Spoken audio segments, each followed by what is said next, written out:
Hello guys, നമ്മൾ ഈ KSRTC ബസ്സിൻ്റെ സൈഡിലും ഫ്രണ്ടിലൊക്കെ ഇരുന്ന് യാത്ര ചെയ്യുമ്പം ഒരുപാട് ചിന്തകളും ഒരുപാട് ഓർമ്മകളൊക്കെ നമ്മുടെ മനസ്സിലേക്ക് വരുന്നുണ്ടാവും അല്ലേ. അപ്പോൾ അങ്ങനെ ഒരു ഡേയിൽ എനിക്ക് വന്ന കുറച്ച് തോട്ട്സാണ് ഞാൻ പങ്കുവയ്ക്കുന്നത്. നമ്മളിങ്ങനെ നൈറ്റ് യാത്ര ചെയ്യുന്ന ഒരു പ്രത്യേക ഫീലാണ്. നമ്മൾ എത്ര കാറിൽ പോയാലും ടു വീലറിൽ പോയാലും നമുക്ക് കിട്ടാത്തൊരു ഫീലാണ് നമ്മൾ KSRTC ബസ്സിലിരുന്ന് ചിലപ്പോൾ ഒരു പാട്ടൊക്കെ കേട്ട് അല്ലെങ്കിൽ ഒരു സൈഡ് സീറ്റിലൊക്കെ കാറ്റൊക്കെ കൊണ്ടിരിക്കുമ്പോൾ നമ്മുടെ മനസ്സിലോട്ട് വരുന്ന ഒരുപാട് ചിന്തകൾ. നമ്മൾ റോഡിലോട്ട് നോക്കുന്ന ടൈമിൽ എല്ലാവരും ഒരു നെട്ടോട്ടത്തിലാണ്. നെട്ടോട്ടം എന്നല്ല, ഒരു എന്താ പറയുക, എല്ലാവരും ഓരോ തിരക്ക് പിടിച്ച യാത്രയിലാണ്. ഒരുപാട് കാറുകൾ കാണാം, ഒരുപാട് മനുഷ്യരെ കാണാം, ഒരുപാട് ജീവിതങ്ങൾ കാണാം. അപ്പോൾ നമ്മളുടെയൊക്കെ ചുറ്റും നമ്മുടെ ബസ്സിൽ ട്രാവൽ ചെയ്യുന്നവരാണേലും നമ്മൾ പുറത്തോട്ട് നോക്കുമ്പോൾ വണ്ടികളിൽ ട്രാവൽ ചെയ്യുന്നവരാണേലും ഓരോരുത്തരുടെയും കഥകൾ ഡിഫറെൻ്റാണ്. അപ്പം നമ്മൾ അങ്ങനെ പല ആൾക്കാരെയാണ് ആ ഒരു യാത്രയിൽ കണ്ടുമുട്ടുന്നത്. അപ്പം നമ്മളൊന്ന് ചിന്തിക്കുകയാണെങ്കിൽ നമുക്ക് മനസ്സിലാവും, നമ്മുടെ പ്രശ്നങ്ങൾ പോലെ തന്നെ പലവിധ പ്രശ്നങ്ങൾ, നമ്മളെക്കാളും ചിലപ്പോൾ പ്രശ്നമുള്ളവരായിരിക്കാം, അത്രയും കുഴപ്പമില്ലാത്തവരായിരിക്കാം, ഹാപ്പി ആയിട്ടിരിക്കുന്നവരുണ്ടാവും, സങ്കടപ്പെട്ടിരിക്കുന്നവരുണ്ടാവും. പല ടൈപ്പ് അവസ്ഥയിലൂടെ കടന്നു പോകുന്ന ആൾക്കാരായിരിക്കും നമുക്ക് ചുറ്റുമുള്ളതും നമ്മളെ പറ്റി കടന്നു പോകുന്നതെല്ലാം. അപ്പം നമ്മൾ ആലോചിക്കണം, നമ്മളൊരു പ്രാവശ്യമെങ്കിലും എല്ലാവരും എന്തോ ഒരു ഓട്ടത്തിലാണ്, എന്തൊക്കെയോ നേടിപ്പെടുത്താനും എന്തൊക്കെയോ നേടിയെടുക്കാനും എന്തിനൊക്കെയോ വേണ്ടിയുള്ള ഓട്ടങ്ങൾ. ചിലർ രണ്ടറ്റം കൂട്ടിമുട്ടിക്കാൻ വേണ്ടി ഓടുന്നവരായിരിക്കും, ചിലർ കടത്തിൻ്റെ പ്രശ്നങ്ങളിൽ പെട്ട് കിടക്കുന്നവരായിരിക്കാം, ചിലർ പുതിയ ജോലി നോക്കുന്നവരാവാം, ചിലർ പുതിയ റിലേഷനിലോട്ട് എടുത്ത് കാല് വെച്ചിട്ട് അതിൽ ഹാപ്പി ആയിട്ടിരിക്കുന്നവരാവാം, ചിലവർ അതിൽ വിഷമിച്ചിരിക്കുന്നവരാവാം, ചിലർ റിലേഷൻ ബ്രേക്കായിട്ട് അതിൻ്റെ സങ്കടത്തിൽ നടക്കുന്നവരാവാം.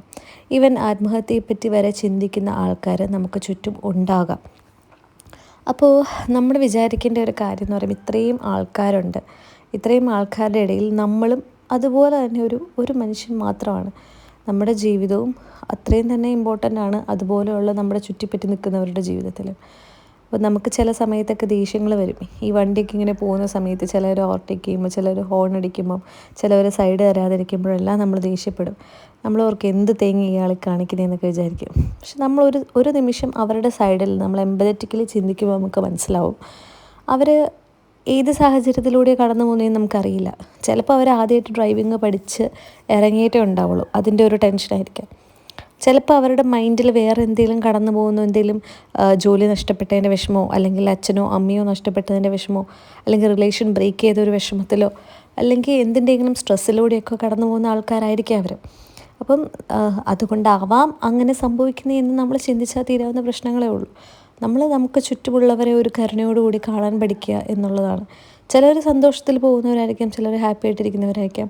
നമ്മൾ അവരുടെ അവസ്ഥയും കൂടെ ചിന്തിച്ചിട്ട് നമ്മൾ റിയാക്ട് ചെയ്യുകയാണെങ്കിൽ ഒരുപാട് നല്ലതായിരിക്കും എന്ന് എനിക്ക് തോന്നുന്നു. കാരണം പല ദേഷ്യങ്ങളും പല അനാവശ്യ റിയാക്ഷനുകളും എല്ലാം നമുക്ക് അങ്ങനെ ഒഴിവാക്കാൻ പറ്റും. അവരുടെ സൈഡ് നമുക്കറിയില്ല, നമുക്ക് നമ്മുടെ ഓപ്പോസിറ്റ് നിൽക്കുന്ന വ്യക്തി ഏത് അവസ്ഥയിലാണെന്നൊന്നും അറിയില്ല. അതുപോലെ തന്നെ അവരോട് കരുണ കാണിക്കുക എന്നുള്ളതാണ്. ധൃതിയുള്ളവർ കയറിപ്പോക്കോട്ടെ, ഒരു സൈഡ് കൊടുത്താൽ തീരാവുന്ന പ്രശ്നങ്ങളല്ലേ ഉള്ളൂ, എന്തിനാണ് അതിലോട്ട് കൂടുതൽ ഇടപെടുന്നത്. അപ്പോൾ ഈ ക്രൗഡൊക്കെ കാണുമ്പം വേറൊരു കാര്യം ആലോചിക്കുന്നത്, ഇത്രയും ആൾക്കൂട്ടത്തിൻ്റെ ഇടയ്ക്ക് നമ്മളിപ്പം ദൂരത്തിലൊക്കെ ട്രാവൽ ചെയ്ത് പോകുന്നവരാണെങ്കിൽ ഇത്രയും ആൾക്കൂട്ടത്തിൻ്റെ ഇടയ്ക്ക് നമ്മളൊരാൾ മരിച്ചു പോയി കഴിഞ്ഞാൽ, ഇപ്പോൾ ഞാനെന്നുള്ളൊരു വ്യക്തി ഇല്ലാണ്ടായി കഴിഞ്ഞാലും ഈ ലോകത്തിൻ്റെ ഈ യാത്രകളിലും ഈ അവസ്ഥകളിലും ഒന്നും പ്രത്യേകിച്ച് വലിയ മാറ്റങ്ങളൊന്നും വരാൻ പോകുന്നില്ല. എല്ലാം ഇതേപോലെ തന്നെ കണ്ടിന്യൂ ചെയ്യും. അതായത് ഇപ്പോൾ ഇന്ന് ഞാൻ ആ പൊസിഷനിൽ ഇല്ലെങ്കിലും അതിനെ റീപ്ലേസ് ചെയ്തുകൊണ്ട് വേറെ ആൾക്കാർ വരും, വേറെ ജീവിതങ്ങൾ വരും. എന്നെ ചുറ്റിപ്പറ്റിക്കുന്ന കുറച്ച് പേർക്ക് ഉണ്ടാകുന്ന ഒരു ശൂന്യതയും കുറച്ച് നാളത്തേക്കുള്ളൊരു വിഷമവും മാത്രമാണ് ഞാനെന്നുള്ളൊരു വ്യക്തി. അപ്പോൾ പറഞ്ഞു വരുന്നത് വേറൊന്നുമല്ല, എല്ലാ രീതിയിൽ ചിന്തിക്കുകയാണെങ്കിലും നമ്മുടെ ലൈഫ് എന്ന് പറയുന്നത് വളരെ ഷോർട്ടാണ്, വളരെ നിസ്സാരമായിട്ടുള്ളൊരു ലൈഫാണ്. ഏത് നിമിഷം തീർന്നു പോവാം. ഏത് നിമിഷം തീർന്നാലും ഈ ലോകത്തിൻ്റെ അല്ലെങ്കിൽ ഈ മറ്റുള്ളവരുടെ ലൈഫിൽ വലിയ ഇമ്പാക്റ്റ് ഒന്നും വരുത്തുന്നില്ല. അപ്പോൾ നമ്മുടെ ലൈഫ് നമ്മൾ ഹാപ്പിയായിട്ട് ജീവിക്കുക, മറ്റുള്ളവരുടെ കണ്ണീര് വീഴ്ത്താതെ നോക്കുക, അവരെയും കൂടെ സന്തോഷിപ്പിക്കാൻ നോക്കുക, അത്രയേ ഉള്ളൂ അല്ലേ. അപ്പോൾ എല്ലാവരും ഹാപ്പി ആയിട്ടിരിക്കുക. Okay, by.